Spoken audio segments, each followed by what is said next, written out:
저는 결혼을 굉장히 늦게 했습니다. 몇 살 했을 것 같아요? 30대 후반, 40살 했습니다. 네. 30 후반에 할 수 있었는데, 그때 제 아내가 합신 1학년생이었어요. 근데 결혼을 하자니, 제가 제 동기를 보니까, 여성 학우 같은 경우는 결혼을 하면은 학업에 다시 복귀하는 게 쉽지 않더라고요. 그래서 안 되겠다. 나는 당신을 사랑하니까 기다려줄 거야. 졸업하고 하자. 멋있죠? 없네요, 이 자리에. 예. 그래서 기다려서 만이 딱 되는 해에 결혼을 했습니다. 근데 사실 마흔은 많이 늦은 거고 30대 후반도 뭐 어르신들 보기 얼마나 답답하겠습니까? 그렇죠? 맨날 예, 저놈의 자식이 맨날 거실에 누워서 빈둥거리면서 남자들 집에서 알잖아요. 그 팬티빨임 팬티 차림에 그 런닝구 늘어진 거 있고 머리 떡져 있고 그렇죠? 과연 저런 사람을 누가 데려갈까 싶은 그런 비주얼로 있는 게 남자들입니다. 나만 그런 건가? 예. 얼마나 답답하겠어요. 근데 그래서 그렇게 결혼을 하니까 저희 어머니께서 명절날 저희 아내 보면 항상 그래요. 너무 고마워하세요. 참 고맙다. 우리 아들 데려다줘서 이렇게 얘기를 합니다. 음, 우리는 결혼을 하지 않으면 떻게 살아가는가 하면은 실질적으로는 어, 자립하지 못하는 경향이 있어요. 결혼하지 않으면은 어쩔 수 없이 우리가 부모의 마음을 알지 못하고 가족으로서의 그런 책임과 역할들이 희미해지는 경우들이 있습니다. 그렇죠? 근데 대부분 결혼을 하고 나면은 여성들 같은 경우는 어떻게 되냐면요. 여성들 같은 경우에는 결혼 전에는 어찌나 빨랫감을 그렇게 많이 내놓는지 빨래를 넣을 때 항상 없어. 예. 근데 결혼하면 어떻게 되죠? 그 가정에 대한 책임감이 엄청나게 커져요. 그렇죠? 그런 경우들이 생깁니다. 남자들은 또 어떻습니까? 맨날 친구 만나고 놀러 다니던 그런 친구들이 결혼하면 이제 가정에 충실해야 돼요. 무슨 말입니까? 책임이라는 게 생긴다는 거예요. 그게 자립을 하는 거고 이제 부모의 힘이 아니라 스스로의 힘으로 일어서고 사람 구실을 하는 적절한 표현인지 모르겠네요. 그런 일들이 생길 수 있다. 그런 얘기를 하는 거죠. 그래서 때로는 우리가 그런 경우 있어요. 우리 청년부 내에서도 이런 생각 드는 사람이 있습니다. 아, 저 사람 빠지면 우리 청년 어떡하지? 우리 청년 뭐 저 사람 없으면 휘청거릴 텐데 하는 그런 사람이 있을 수 있습니다. 근데 제 경험상 그런 생각을 하는 것은 굉장히 교만한 겁니다. 그 사람 없죠? 교회 잘 굴러가요. 안 믿기죠? 그 사람 없어도 잘만 굴러갑니다. 참 하나님께서도 신기하게도 사람을 더하시고요. 또 다른 리더를 세우시고 그래서 그 위기는요 기회가 되기도 하고 또 다른 새로운 자립심을 가진 사람들이 생겨나는데 전쟁의 때에야 그 위기 시에야 영웅이 생겨나잖아요. 마찬가지로 우리가 그런 자리를 통해서 자립하고 성장하는 게 아닌가 하는 생각을 가져봅니다. 여러분 위기를 너무 어려운 자리에 생각하지 마시고 그 위기는 오히려 어떤 자리다? 예, 새로운 습관을 만들 수 있는 새로운 정체성을 형성하는 기회로 여기시기를 바랍니다. 오늘 본문을 보시면 예수님의 제자들이 등장하는데 이들도 엄청 걱정스럽고 불편한 그런 환경을 맞이합니다. 어떤 환경인가? 예수님께서 이런 말씀을 하시거든요. 5절과 6절 말씀 보시면 한번 분위기를 짐작해 보세요. 지금 내가 나를 보내신 이에게로 가는데 너희 중에서 다더러 어디로 가는지 묻는 자가 없고 도리어 내가 이 말을 함으로 너희 마음에 근심이 가득하였도다. 예수님 가신다 말하니까 제자들이 근심스러운 거예요. 근데 그 분위기를 더 잘 아셔야 돼요. 그 당시가 어떤 분위기였는가? 15장 18절 이하의 말씀을 보시면 어떤 분위기인 것 같아요?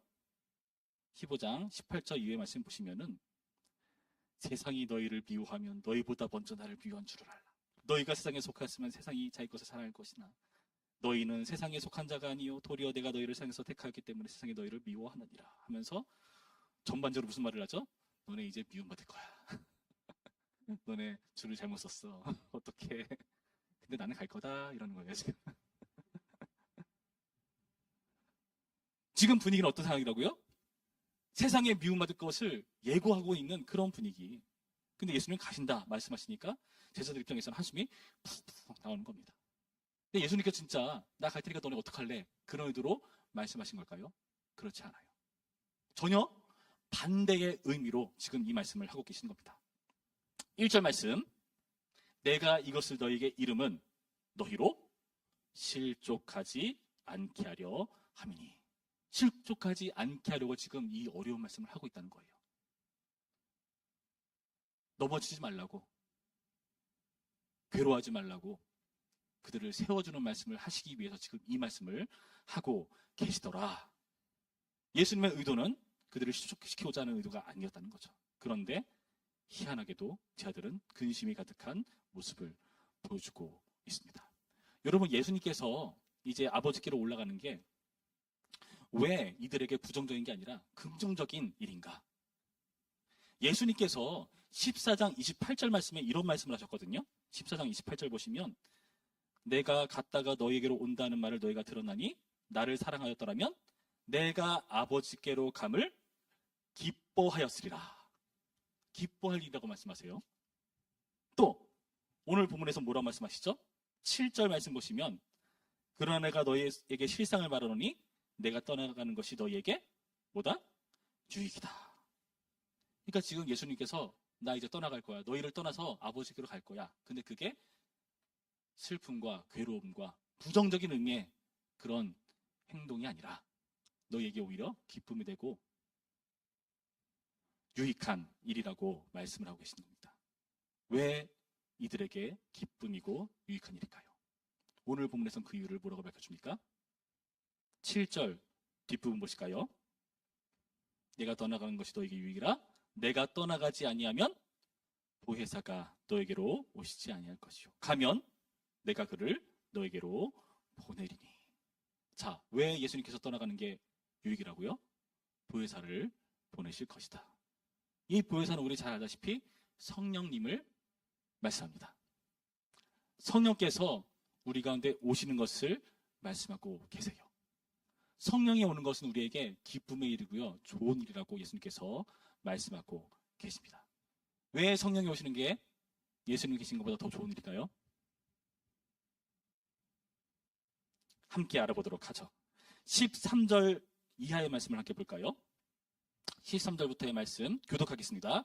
그러나 진리의 성령이 오시면 그가 너희를 모든 진리 가운데로 인도하시리니 그가 스스로 말하지 않고 오직 들은 것을 말하며 장래일을 너에게 알리시리라. 14절 시작.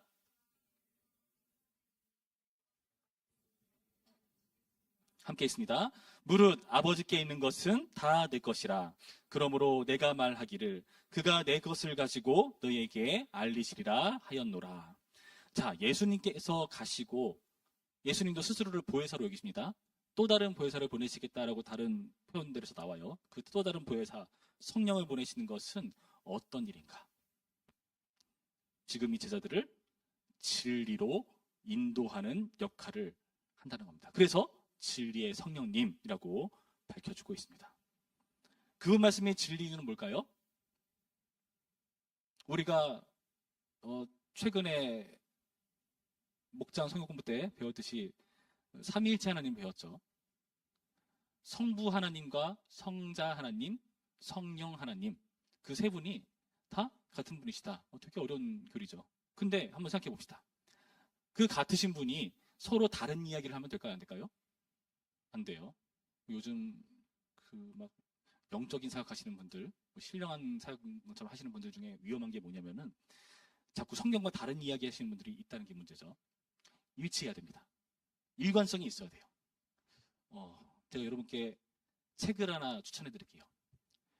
표정의 심리학이라는 책이 있어요. 폴 에크먼이라는 그 표정 전문가가 쓴 책인데 그분이 거짓말할 때의 표정에 대해서 언급을 해요. 그리고 거짓말할 때의 그 사람의 태도에 대해서 이야기를 하는데 거짓말할 때 일단 첫 번째로 뭐냐? 일관성이 없다. 일관성이 없다는 겁니다. 진리는 뭐냐? 일관적이어야 되죠. 예수님이 하신 말씀, 예수님께서 자기의 말씀을 뭐라 하셨죠? 아버지께 들은 것을 말하는 거다라고 말씀하셨어요.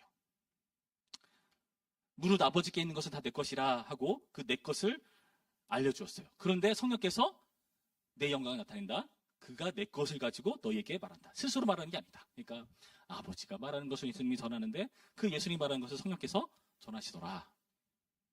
일치한다는 겁니다. 그래서 진리라는 거예요. 이랬다 저랬다 하면 진리가 아니죠. 바뀌면 진리가 아닙니다. 일치해야 진리는 겁니다. 그래서 성령께서 오신 게 왜 육이냐?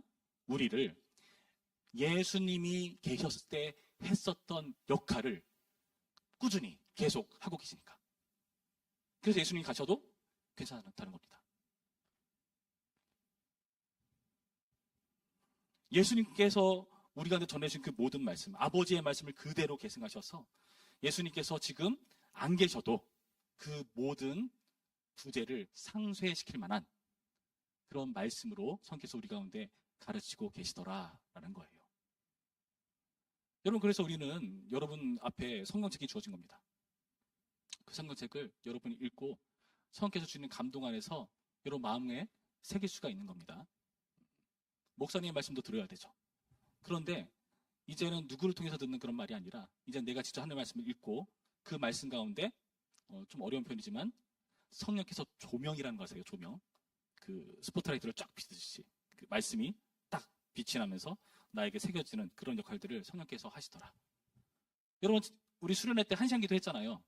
그런 경험 하신 분 계신가요? 기도하다가 뭐 정확한 성경 구절이 떠오르진 않는다 할지라도 암송했던 구절이 떠오르는 경우도 있고요. 내가 예전에 들었던 말씀이 갑자기 새삼스럽게 뜬금없이 그 순간에 떠오르는 경우. 그러면서 내가 고민하고 염려했었던 그것들이 해결되고 평안을 찾는 경우. 그런 경험 해본 적 있으십니까? 예. 그런 식으로 우리 가운데 역사하시더라라는 겁니다. 우리를 진리로 인도하시는 것이 바로 성령의 역할이다. 그리고 이분께서 오셔서 또 어떤 얘기를 합니까? 왜 유익인가? 세상을 책망하십니다. 세상을 책망하는 게 뭘까요? 쓴소리를 하는 거죠. 8절 말씀 봅니다. 우리 8절 말씀 우리 한 목소리로 읽어보겠습니다. 시작! 그가 와서 죄에 대하여 의에 대하여 심판에 대하여 세상을 책망하시리라.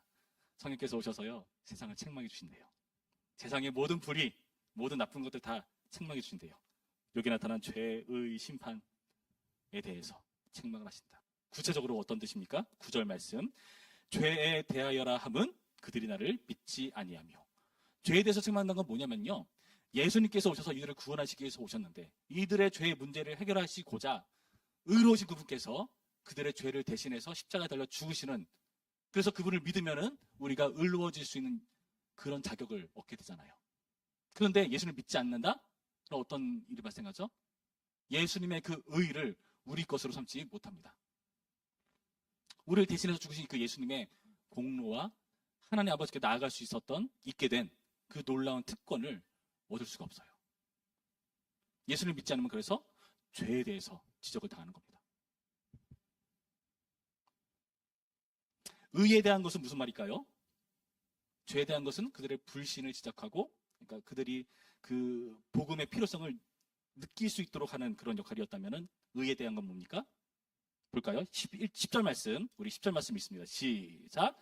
의에 대하여라 함은 내가 아버지께로 가니 너희가 다시 나를 보지 못하며. 자, 의에 대한 것은 뭔 말이냐면은 예수님이 의셨다라는 것을 그들 가운데 밝혀주는 거예요. 생각해 봅시다. 예수님께서 십자가 달려 죽으셨어요. 십자가는 어떤 사람들이 달린 겁니까? 죄인. 그것도 어떤 죄인? 극악한 죄인을 매다르는 것이 바로 십자가입니다. 자국민한테는 행하지 않았어요. 그 십자가 그 형벌을. 종들이나 그런 외국인들한테 했죠. 극악한 사람들. 심지어 신명기서에서도 나무에 달린 자는 저주를 받은 자다라는 하나님의 선언이 있죠. 율법의 선언이요. 그러니까 사람들이 봤을 때 십자가 달린 예수님 보면은 야, 도대체 어떤 죄를 졌길래 어느 정도까지 죄인이길래 저렇게 십자가에 달려 죽나, 그런 의문이 드는 겁니다. 근데 그 예수님께서 올라가셨다? 다르게 표현해볼까요? 하나님 보좌 우편에 앉으셔서 영광스러우셨다? 무슨 말입니까? 예수님은 죄인이 아니시다. 그분이 의로우신 분이시다라는 것을 세상 가운데 증명하는 일이라는 겁니다. 로마서 3장 25절부터의 말씀을 보시면은 이런 표현이 나와요. 제가 읽어드립니다. 로마서 3장 25절. 이 예수를 하나님이 그의 피로써 믿음으로 말미암는 화목제물로 세우셨으니 이는 하나님께서 길이 참으시는 중에 전에 지은 죄를 간과하심으로 자기의 의로우심을 나타내려 하심이니 곧 이때에 자기의 의로우심을 나타내사 자기도 의로우시며 또한 예수 믿는 자를 의롭다 하려 하심이라. 자, 이거를 읽고 나서 한 장 넘기셔서 4장 25절 말씀에 이런 표현이 나옵니다. 4장 25절. 예수는 우리가 범죄한 것 때문에 내줌이 되고 또한 우리를 의롭다 하시기 위하여 살아나셨느니라. 다시 말해서 의에 대해서 세상을 책망한다는 게 뭐죠? 예수님은 의로운 분이시다. 너희는 죄인으로 취급했지만 예수님은 진정한 의이시다. 그분이 죽음으로 끝나버렸다면 그냥 죄인으로 죽은 거잖아. 사람들이 의심했을 겁니다. 봐라, 그분이 살아나셨고 하나님 보좌 우편에 영광스럽게 계시다. 그분은 의의 주님이시다라는 것을 세상 가운데 증명하는 겁니다. 다시 말해서 의라는 것은 예수님의 승귀를 선언하고 그분이 바로 의의 길이다라는 것을 선언하는 겁니다. 11절 말씀 함께 있습니다. 시작. 심판에 대하여라 함은 이 세상 임금이 심판을 받았습니다. 아멘. 여기서 이 세상 임금이라는 것은 맥락상 사탄, 마귀, 거짓말하는 자들을 말합니다. 그리고 그들이 실제로 세상을 다스리고 우리 가운데 우리를 죄에 종삼아서 우리를 막 좌지우지하는 경우들이 많죠. 공중권세 잡은 자라고 표현합니다. 그래서 심판은 이 사탄, 마귀들이 심판받았다. 이들은 곧 파멸할 존재다라는 것을 우리 가운데 보여주는 것입니다. 세상의 권세가 그래서 어떻게 될까요? 히브리서 2장 말씀을 제가 읽어드립니다. 히브리서 2장 14절부터의 말씀 보시면 이런 표현이 나와요. 자녀들은 혈과 육에 속하였음에 그도 또한 같은 모양으로 혈과 육을 함께 지니심은 죽음을 통하여 죽음의 세력을 잡는다. 곧 마귀를 멸하시며 또 죽기를 무서함으로 한평생 베어 종로로 타는 모든 자들을 놓아주려 하심이니. 자, 마귀를 멸하시는 성님의 책망사역이라는 겁니다. 자, 볼까요? 죄는 이들의 불신을 지적하고 그들에게 복음의 필요성을 일깨워줍니다. 의는 예수님의 승기를 선언하고요. 의의 길이 있다는 것을 그들에게 선언해줍니다. 심판이라 함은 마귀의 파멸을 선언하면서 우리에게 자유의 길이 있다는 것을 선언하는 겁니다. 전부 다 복음과 관련된 예수님을 얻는 복음과 관련된 역할을 하시더라. 그게 바로 세상을 향한 책망입니다. 여러분, 세상에 이런 책망이 많아졌으면 좋겠습니다. 성령께서 오셔서 그런 세상을 향해서 그들을 책망하고 예수님께로 인도하는 일이 있었으면 좋겠어요. 그런데 이 역할을 어떻게 하시는가? 7절 말씀 볼까요? 그러나 내가 너희에게 실상을 말하노니 내가 떠나가는 것이 너희에게 유익이라. 내가 떠나가지 아니하면 보혜사가 너희에게로 오시지 아니할 것이요 가면 내가 그를 너희에게로 보내리니. 볼까요? 성령께서 세상을 책망하시는데 성령께서 누구에게로 간다고요? 우리가 읽은 말씀에 의하면 너희에게로 간다. 다시요. 성령이 세상을 책망하셔야 돼요. 근데 그 세상을 책망하시는 성령께서 세상으로 안 가고 너에게로 가요. 좀 정리가 되나요? 그럼 세상은 누가 책망하나요? 성령께서 우리한테 와요. 세상을 책망해야 돼요. 누구를 통해서 하시는 걸까요? 우리를 통해 하시는 겁니다. 근심할 일 같죠?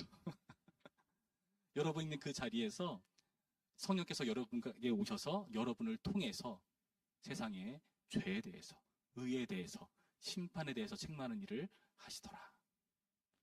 제가 설명드렸듯이 그 죄와 의와 심판에 대한 책망은 그들에게 예수님 복음의 필요성을 일깨우는 그런 역할이라는 것을 알려드렸습니다. 그 역할을 성령께서 우리 가운데 오셔서 우리를 통해서 하신다.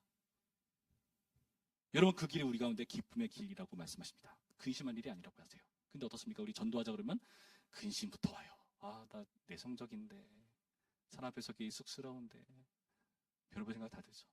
근데 그 근심할 일이 아니라고 말씀하십니다. 여러분, 성령께서 우리한테 오셔서 우리에게 어떤 일이 벌어지는가? 우리는요, 하나님의 일을 하는 존재로 우리의 정체성이 변화된다는 것을 명심하시기 바랍니다. 그래서 교회가 영향력이라는 것을 획득하는 거예요. 여러분 수련회 마치고 나서 나름대로 은혜도 받고 다짐도 했을 겁니다. 근데 제가 그 자리 시리즈 설교를 하면서 여러분에게 기여의 자리라는 걸 말씀드렸잖아요. 명심하세요, 여러분. 기여의 자리예요. 여러분이 그 자리에 있어서 그 자리가 복받는 겁니다. 복의 근원으로서 역할을 여러분 하셔야 됩니다. 오늘 담임 목사님께서 내가 누구인지 이제 알았습니다 시리즈 설교하시면서 세상에 소금의 역할에 대해서 말을 했어요. 그 말씀하실 때 우리 부천평교회 덕분에 주변 집값들이 올랐으면 좋겠다. 그런 말씀을 종종 원로 목사님께서 하셨다고 말씀하셨어요. 우리가 있어서 세상에 복받는 것, 여러분이 그 자리에서 그 세상에 복받는 것, 그런 역할을 여러분 신경을 쓰셔야 됩니다. 근데 너무나 많이 우리는 그 영향력을 발휘하고 싶어 하지 않아요. 여러분의 역할을 축소시킵니다. 왜요? 귀찮으니까, 피곤하니까, 튀기 싫으니까, 성가시니까 등등 여러 가지 일들로 여러분 회피하려고 합니다. 그렇지만 그게 아니라는 거예요. 13절 말씀, 우리에게 단순히 말로만 할 뿐만 아니라 우리의 행동 또한 요구하시는 말씀입니다. 그러나 진리의 성령이 오시면 그가 너희를 모든 진리 가운데로 인도하시리니예요. 인도하시리니. 인도는요, 같이 가는 거예요. 우리의 몸을 움직이는 겁니다. 아시겠어요? 그냥 성령이 마음에 오셔서 마음 가운데 뭔가 감동이 일어난 그 차원에서 끝나는 거 아니에요. 그러니까 성령께서 우리 가운데 오시면은, 아, 성령께서 오셨으니까 근심했었는데 성령이 오시니까 뭔가 기쁨도 생겨나고 행복도 하고 뭔가 좋네. 실족하지 말아야겠네. 근심하지 말아야겠네. 그 차원의 소극적 차원을 말씀하시는 것이 아니라 더 적극적인 차원으로 우리 가운데 요구하시는 겁니다. 교회의 영향력을 발휘하는 역할로서. 여러분, 이것이 기쁨의 일이라고 말씀하세요. 한번 예수님 입장에서 생각해 봅시다. 왜 기쁨일까요? 그렇게 했을 때 우리의 원래 목적대로 우리의 모습을 회복하니까. 우리가 원래 하나님의 형상이었잖아요. 내가 있는 그 자리에서 하나님을 보여주는 존재였잖아요. 작은 예수로 살아가야 되는 존재였잖아요. 그 역할을 우리가 다시 회복하니까 주님이 기쁘신 겁니다. 그 목적으로 우리 만들었으니까. 마이크를 만들었으면 소리가 나야 되잖아요. 이게 안 났어요. 뭐가 고장났지? 스위치 문제인가? 난다. 마이크 만든 사람 얼마나 기뻐하겠습니까? 이해되세요? 여러분, 이것이 바로 우리가 획득해야 될 기쁨이라는 것을 여러분 잊으시면 안 됩니다. 여러분, 진정한 자립이란 뭘까요? 우리가 의존했던 것에서 벗어나서 이제는 우리가 책임을 가진 존재로 사는 것이 자립이에요. 그렇지 않습니까? 우리는 물리적인 어떠한 존재가 우리 가운데 있는 것을 좋아합니다. 왜요? 눈에 보이니까. 그래서 의지하고 싶어 하죠. 모든 우상은 눈에 보이고 만져집니다. 그렇지 않습니까? 근데 하나님은 신기하게 안 보이셔. 예수님 때는 육신으로 오셨죠. 그렇죠? 물리적인 형상으로 우리 가운데 오셨습니다. 네, 가시고 이제 갈게. 그리고 보혜사를 보내주실게. 성령께서 오셨대요. 근데 우리 솔직히 성령 봤습니까? 눈에 안 보이죠. 사도행전을 보니까 막 불의 혀처럼 막 갈라지는 막 보이는 게 이렇게 불같이 오는 건가? 비둘기같이 오는 건가? 여러분 생각이 다 들죠. 굉장히 추상적이고 막연하고 손에 잡히지 않는 어떤 표현을 했어요? 형이상적인 뭔가 애매한 그렇게 오시는 하나님, 여러분 이해가 되십니까? 근데 그게 하나님의 지혜더라. 왜 지혜일까요? 여러분이 여러분의 의지로 책임 있는 존재로 살 수 있으니까. 그렇지 않다면 우리는요, 모든 것 다 내팽개치고 하나님은 알아서 해주시겠지 뭐. 내 인생 주님께 맡겼으니까 주님이 알아서 해주시겠지 하면서 나의 인생에 대해서 여러분 놓아버리는 일들이 생깁니다. 그거 주님 바라신 거 아니에요. 우리 그렇게 살라고 진 게 아닙니다.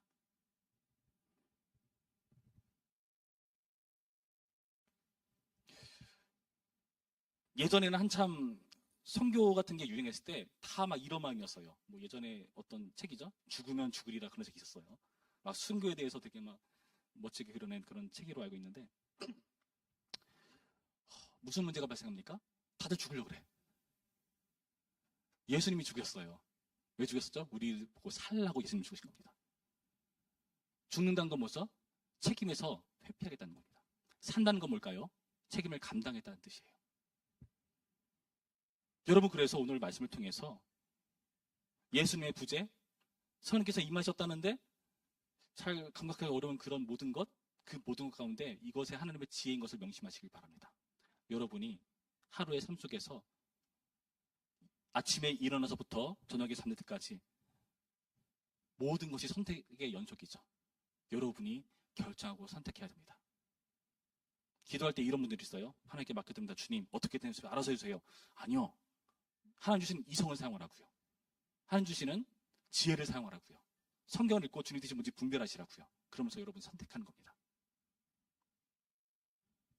그렇게 하면서 여러분 어떻게 합니까? 진정한 하나님의 형상다운 자립을 이뤄내는 것이고요.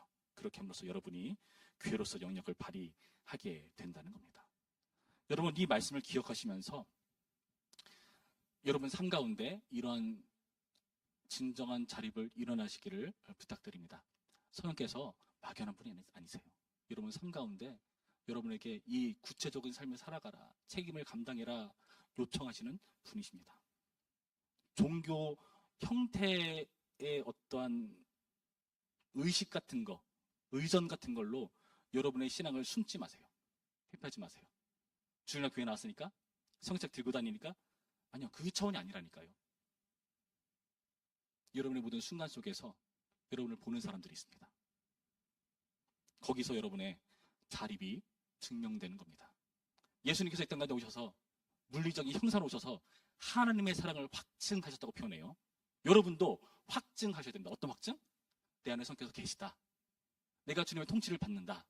내가 하나님의 사람이다라는 것을 세상 가운데 확증해 내셔야 됩니다. 그게 하나님의 형상이고 사람이 그 모습을 보고 어떤 일이 발생하죠? 날마다 구원받는 사람들이 더해지더라. 좋은 기회가 있습니다. 오늘 저녁에 주간 예배가 있어요. 확증하시기 바랍니다. 수련회 좋았다면서 다음날 주간 예배인데 사람이 적어. 은혜 받은 거 아무 의미가 없습니다. 확증이 안 되니까. 나 너 사랑해 말 안 해도 알지? 말 안 하면 몰라요, 여러분. 내가 널 정말 아끼는 거 알지? 몰라요. 아낀다면은 그 사람에게 맛있는 것도 사줘야 되고, 시간도 쏟아줘야 되고, 집중도 해야 되고, 여러 가지 노력들을 나의 손과 발과 의지를 동원해서 감당하셔야 된다는 것을 여러분 기억하시기 바랍니다. 그것이 바로 자립입니다. 주님께서 요구하시는 진정한 자립. 오늘 이 말씀을 통해서 한 단계 더 도약하는 여러분의 신앙이 이전의 차원이 아니라 더 구체화되고 교회 영향력이 되는 그런 차원으로 도약하시기를 부탁드리겠습니다. 기도하겠습니다. 참 좋으신 하나님 감사드립니다. 주님, 우리는 하나님의 부재를 견디지 못합니다. 그런데 성님의 임재가 우리 가운데 있다는 것을 우리는 간과하곤 합니다. 주님께서 우리 가운데 임재하셔서 무엇을 하십니까? 우리의 손과 발과 우리의 영혼과 육체로 하나님께 순종하며 나의 의지를 동원해서 하나님의 삶을 살아내는 것을 요구하시고 그 회복을 요구하신다는 사실을 오늘의 말씀을 통해서 깨닫습니다. 주님, 감사합니다. 우리가 하나님이 세상의 다른 우상과 같았다면 끝까지 주님 의존적으로 살아가면서 나의 책임을 회피했을 것입니다. 주님께 맡겨드렸다는 핑계로 기도했으니까 끝 하면서 내팽개쳤을 것입니다. 그러나 주님께서 그리하지 않으시고 오히려 우리 가운데 애매하게 오셔서 고민하게 하시고 우리의 손과 발로 실제가 되게 하시는 그 하나님의 형상대로 살라고 요청하시는 그 말씀을 주시니 감사드립니다. 우리의 삶 가운데서 진정한 자립 이룰 수 있도록 인도하여 주시옵시고 진리의 인도를 받고 세상을 책망하는 교회 영역을 발휘하는 존재로 내가 있는 자리에서의 역할을 감당할 수 있도록 이끄시고 도와주시옵소서. 감사드리며 예수님의 이름으로 기도했습니다. 아멘. 우리 기도하겠습니다.